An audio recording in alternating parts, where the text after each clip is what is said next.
ce matin. Et je voulais aussi dire merci à toute l'équipe du pasteur qui ce matin est présente. Merci à la François. Merci beaucoup. Amen, amen. Voilà, je voudrais que nous puissions faire un travail en peu de temps, de 8h05, l'heure à laquelle j'ai eu, et pendant 25 minutes, je dois vous partager rapidement. Nous allons parler sur les 7 qualités essentielles d'un vrai collaborateur. Les 7 qualités essentielles d'un vrai collaborateur. Et nous parlerons également sur les 7 critères d'évaluation des collaborateurs par les leaders. Je voudrais que vous écriviez ça parce que c'est l'école des disciples. Ici, ce n'est pas comme à l'église où nous faisons beaucoup de déclarations. C'est pas comme par rapport à ces gens qui nous non. C'est l'école des disciples. Je voudrais vraiment que rapidement vous écriviez le titre les 7 qualités essentielles d'un vrai collaborateur. Quand nous allons voir les 7 qualités, nous parlerons après sur les 7 critères d'évaluation des collaborateurs. C'est-à-dire comment un leader évalue ses collaborateurs. On va un jour vous évaluer. Et vous devez savoir si lui qui vous évalue a 5 critères. Les 7 critères que je vais vous donner ne manqueront jamais dans les critères de celui qui doit vous évaluer. Alors pourquoi je dois vous parler sur les 7 qualités essentielles d'un vrai collaborateur? Parce que mes frères, l'équipe de travail d'un leader est à l'échelle de son succès. Alléluia. Lorsque j'ai lu les livres de John Maxwell dit que le travail en équipe est aussi la source du succès d'un leader. Et c'est important d'avoir une équipe efficace. Et lorsque tu veux constituer l'équipe, il y a quand même des qualités que tu dois requérir de tes collaborateurs. Alors, c'est d'abord qui est un collaborateur? Un collaborateur, c'est quelqu'un qui travaille avec un leader dans une vision. Lorsque vous travaillez avec un leader dans une vision, alors, on dira à ce moment-là, vous êtes un collaborateur. Et on ne peut pas parler de la collaboration sans vision. On est collaborateur d'un leader par rapport à la vision. Et si tel est le cas, il est important que celui qui est collaborateur puisse avoir ces 7 qualités. Et vous allez remarquer que je ne serai pas très bavard, je vous donne le point et j'avance. La première qualité, frères et sœurs, lorsque vous travaillez avec un pasteur, la première qualité que vous devez avoir, c'est la loyauté. La loyauté. C'est quoi la loyauté? C'est être ailleurs ce que vous êtes devant votre pasteur. Quelqu'un dit amen. Amen. Vous devez être ailleurs ce que vous êtes devant votre pasteur. La loyauté, c'est au fait la générosité envers les absents. Il y a des gens, il est loyal, il est poli, il est gentil envers vous quand vous êtes présent. Et dès que vous êtes absent, il fait et il peut dire n'importe quoi sur vous. Vous allez remarquer que ce n'est pas les enseignements que je vous donne parce que je l'ai évoqué ici. J'ai écrit cet enseignement de Dieu Kinshasa, ce sont les enseignements que j'ai donnés à mes propres fils. Un vrai collaborateur doit avoir comme première qualité la loyauté. La loyauté est plus importante que la compétence. Parce qu'un collaborateur qui est compétent et qui n'est pas loyal vous fera du mal. Et le conseil que je vous donne ici, même si vous êtes chef d'entreprise, prenez ça au sérieux. Même si vous êtes politicien, prenez ça au sérieux. Vous devez être sûr que votre collaborateur vous est loyal. Quelqu'un disait Amen. On voit par exemple Jonathan, comment il était loyal envers David. Alors que David était impopulaire, Jonathan continuait à soutenir la cause de David. C'est ça la loyauté. Si vous avez lu l'histoire de Jonathan, vous aurez tout compris. La deuxième qualité, c'est la libéralité. La libéralité ou la générosité. Vous ne pouvez pas être collaborateur de votre pasteur si vous n'êtes pas généreux. Je dis toujours, un des signes qui montre que vous êtes un bon collaborateur, votre leader doit manger votre argent. Dites Amen. Dites d'abord Amen. Amen. Un collaborateur qui n'est pas libéral n'est pas rassurant. La libéralité est très importante. Vous savez pourquoi il y a beaucoup d'appels de fonds dans nos églises? C'est parce qu'il n'y a pas beaucoup de gens qui sont libéraux. Il n'y a pas beaucoup de gens qui sont généreux. Aujourd'hui, les églises font beaucoup d'appels parce que ceux qui travaillent avec les leaders ne comprennent pas que la libéralité est une qualité fondamentale pour celui qui doit travailler à côté d'un leader. Quand vous travaillez à côté d'un leader, ne venez pas d'abord pour recevoir, venez d'abord pour donner quelque chose. Amen. Je crois que vous allez dire Amen. Amen. La troisième qualité d'un collaborateur, c'est la disponibilité. Vous devez être disponible. Moi, souvent dans les écoles de disciples, j'aime que les gens écrivent. Chez nous, à l'église, c'est obligatoire. À l'école des disciples, on doit écrire. Et c'est d'ailleurs un très bon signe d'humilité lorsqu'on écrit les enseignements à l'école des disciples. La disponibilité. Vous savez, si vous êtes compétent et que vous n'êtes pas disponible, vous n'êtes pas utile. Même si vous êtes efficace et que vous n'êtes pas disponible, vous n'êtes pas utile. Il y a des gens qui ont les 10e dons spirituels, les dons des excuses. À chaque fois qu'on a besoin de prier, à chaque fois qu'on a besoin de jeûner, on peut faire ceci. Lui, il n'a toujours pas le temps. La disponibilité est un critère, est une qualité fondamentale pour un collaborateur. Quand vous travaillez avec un pasteur, vous devez être disponible pour la vision, mais vous devez aussi être disponible pour les pasteurs. Quelqu'un disait Amen. Amen.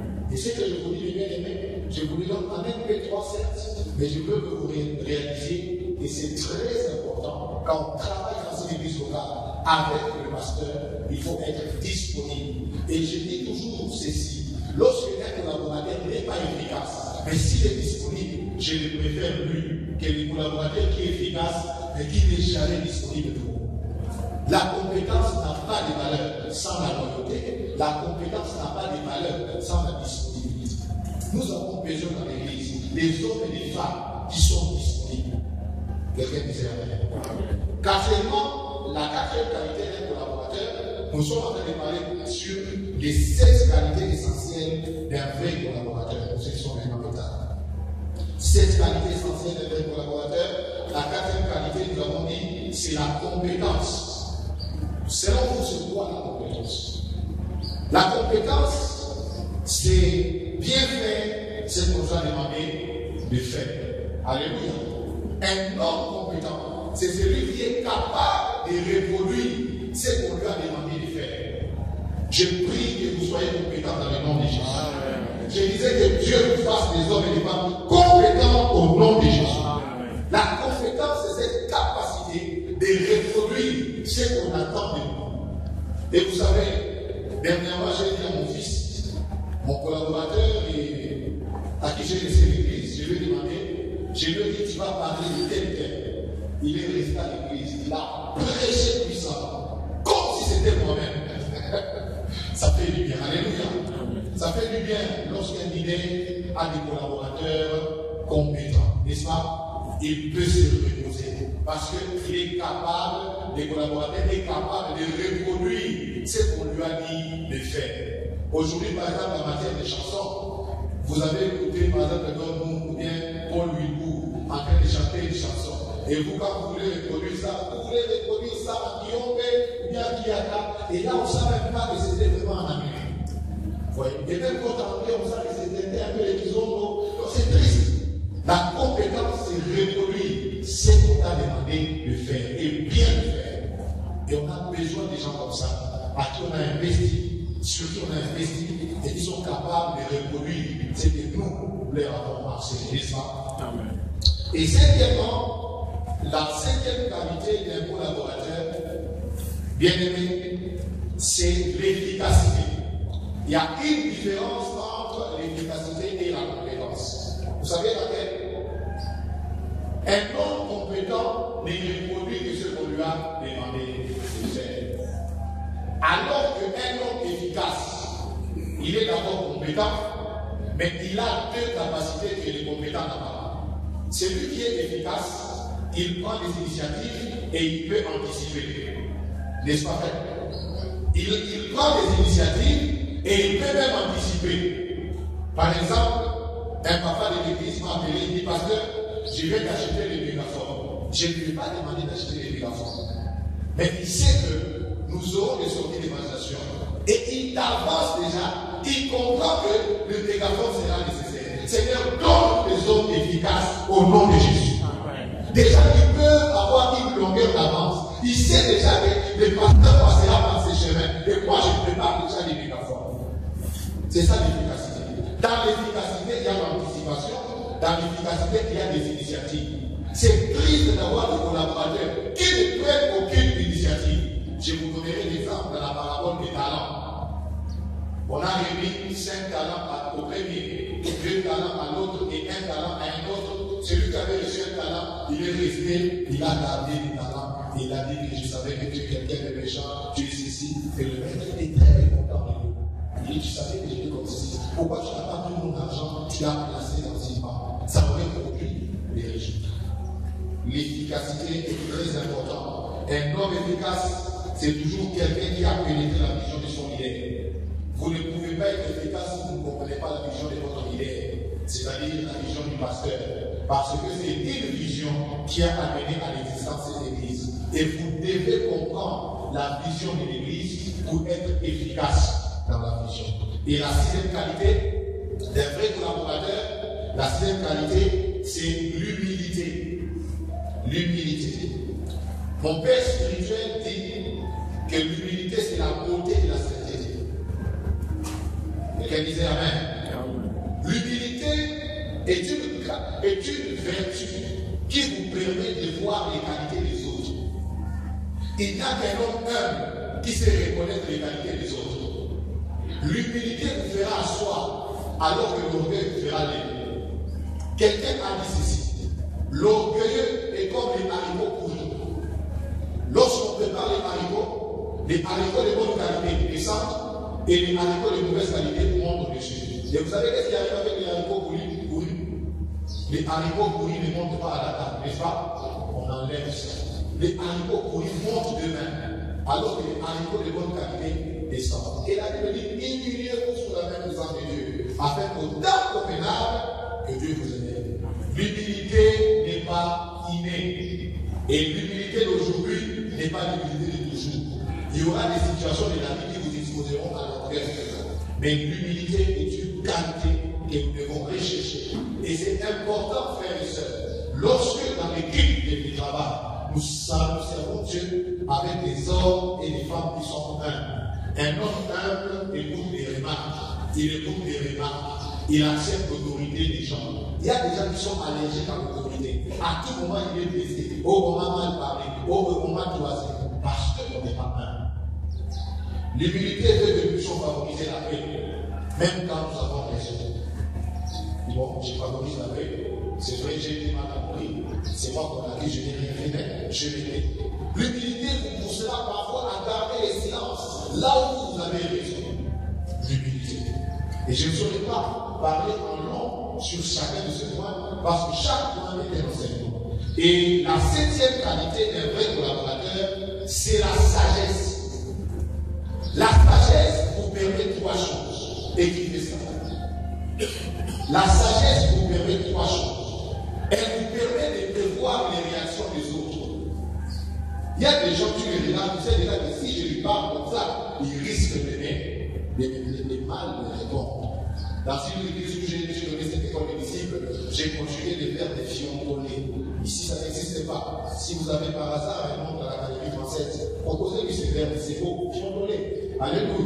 Il y a des gens qui lui disent quelque chose comme ça. À cause de l'Ikelo, à cause répondre au mamé.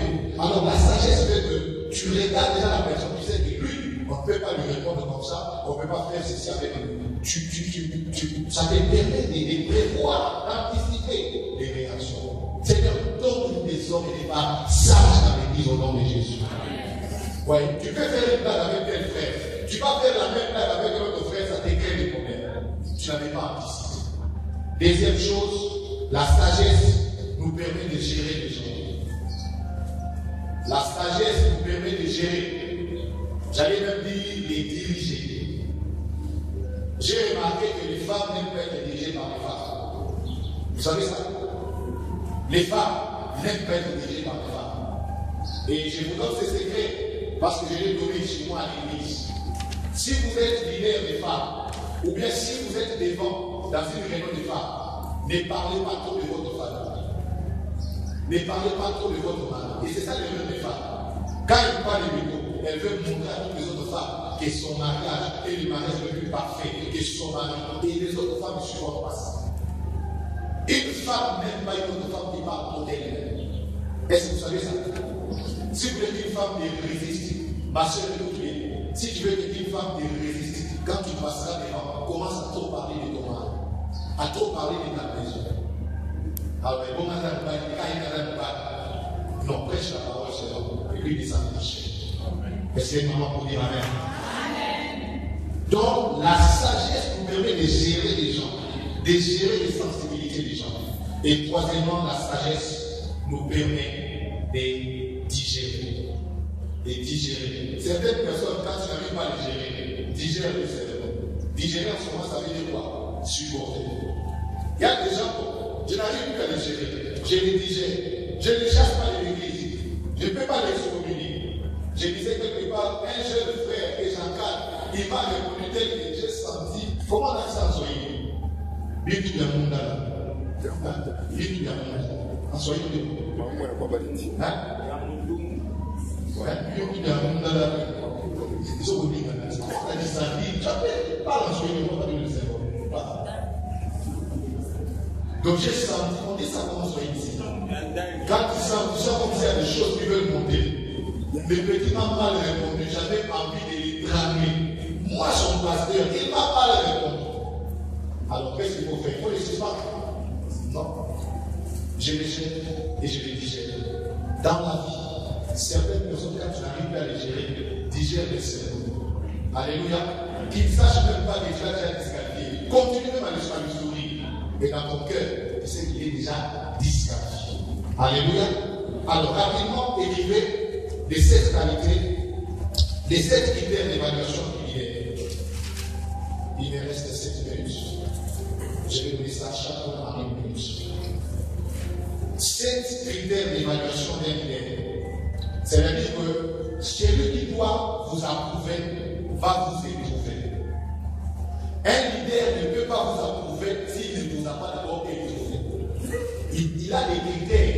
Il doit savoir si vous êtes un bon ou si vous ne l'êtes pas. Première qualité, premier critère, il cherche d'abord à savoir comment votre personnalité se croise à la sienne.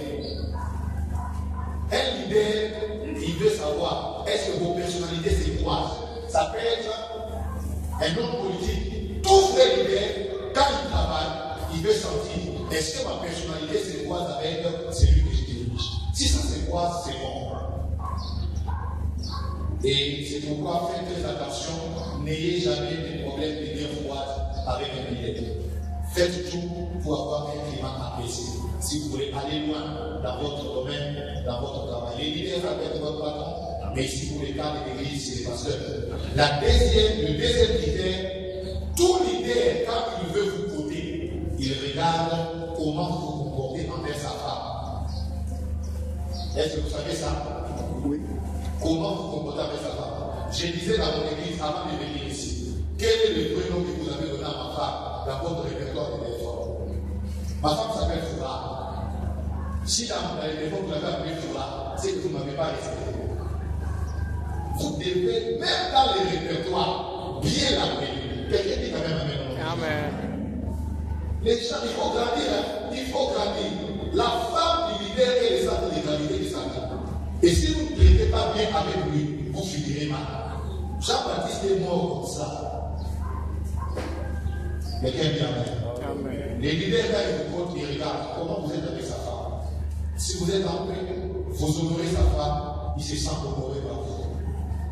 J'ai dit avant de venir ici à Kinshasa, avant de venir ici à Kinshasa, j'ai dit aux gens que ne pensez jamais que vous serez bien voté par moi si vous ne prêtez pas dans votre femme. Alléluia. Donc même si vous avez tous les mêmes dons, vous vomissez les deux comme un dragon. Si vous n'êtes pas en paix avec ma femme, vous êtes déjà mal côté. Et vous devez le savoir, soyez en paix avec la maman pasteur. Quelqu'un dit amen. Je l'ai dit chez moi à l'église, je l'ai dit ici et je le dirai partout où j'y vais. Quand vous travaillez avec un leader, soyez en paix avec la femme de votre leader. Troisième chose, ne soyez jamais Absalom, ne soyez Salomon.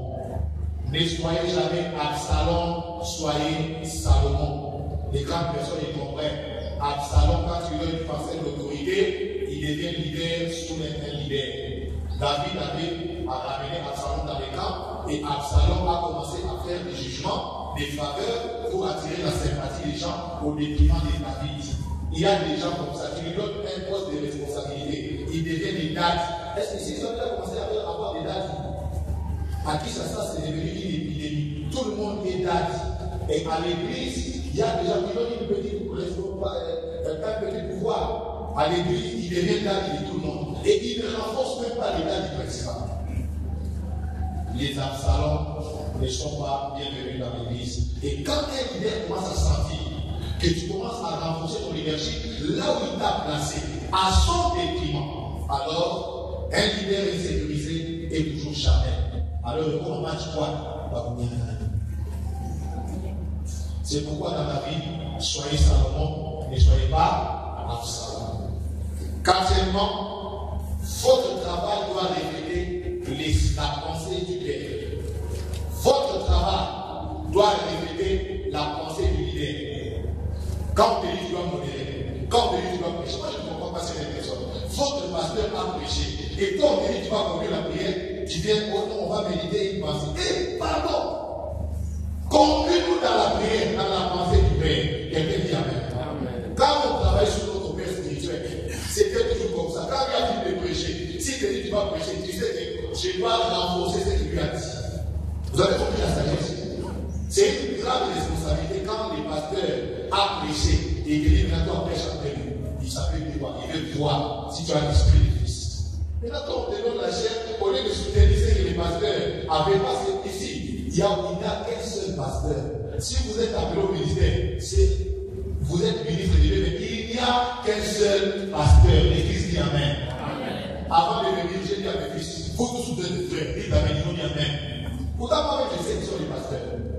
Parfois, quand nous nous reconnaissons les ministères des autres, les certains collaborateurs oublient que c'est à nous que Dieu a parlé. Est-ce que vous comprenez bien? Quand vous voulez travailler, même dans la modération, dans la commune de la prière, soutenez les messages que le pasteur a prêchés, en donnant des quelqu'un qui savent que vous êtes un fils. Et quand vous devez prêcher, soutenez la pensée que le Père est en train d'exploiter. Je ne saurais pas insister. Cinquième chose, donnez toujours à votre pasteur la primeur des informations stratégiques de votre vie. Donnez toujours à votre pasteur la primeur des informations stratégiques de votre vie.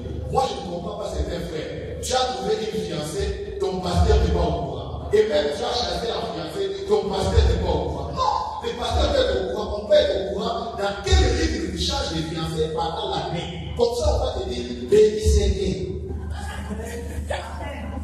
Comme ça, on va te dire, paiement, et aussi pas tes frères. Et si tu es idiot, tu es paiement. Et s'il faut qu'on ne décide pas, nous ne décidons pas, non. Mais au moins, dans le cœur, je dis, c'est un bon fils. Alléluia. Moi, quand j'ai voulu aimer ma femme, je suis allé dire à mon père spirituel, je voulais vous amener cette soeur. Il m'a dit, vas-y, mon fils. Et je suis allé en vainqueur pour vaincre. Et j'ai vaincu. Mais ici, il y a des gens. Et puis c'est important, pour draguer une soeur à l'église. Tu es dans les champs du pasteur. Demande au pasteur. Et si c'était une sorcière, comme ça. Moi, j'encadrais une soeur. J'étais le seul à savoir qu'elle avait des cigares. Maintenant, les frères qui sont venus, qui tirent sur tout ce qui bouge, qui va draguer une soeur qui a des cigares, va les passer sur moi. Et comme tu ne m'as pas dit, je vais te laisser. Je vais te laisser facile. Voyez, à son pasteur, il faut lui donner les primeurs des informations qui te concernent. Si tu es opaque, ça veut dire que tu n'as pas l'esprit de fils. Un fils opaque, un collaborateur opaque, il est mercenaire et il est un tellement un moujahidien.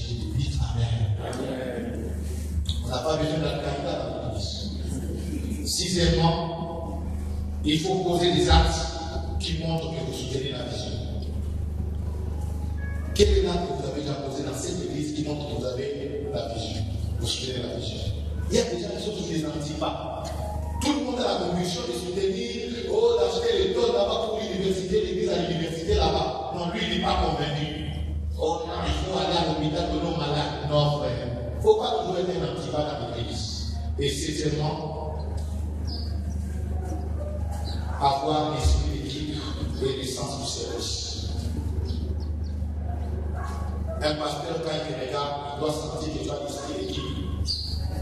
Quand l'autre prêche, est-ce que Dieu nous motive? Il y a des gens, ils naissent spirituels, mais quand c'est lui-même qui prêche. Quand on programme les autres, ils souffrent. Il dit que ça aurait dû être bon. Et moi, quand je sens que tu n'as pas l'esprit d'équipe, je ne te donne pas de responsabilité. Si tu n'as pas le sens de service, je ne te donne pas de responsabilité. Je voudrais conclure en disant ceci. Dans les royaumes, la grandeur, c'est le service. J'ai dit à mon assistant qu'il transporte les coupes électrogènes. Je lui ai dit ça, et j'entends me dire qu'il transporte les coupes électrogènes quand le courant part. Je lui ai dit insisté. Parce que si vous n'avez jamais appris à être serviable, vous ne serez pas un prédicateur. Vous avez entendu ce que j'ai dit? Que Dieu vous bénisse. Amen.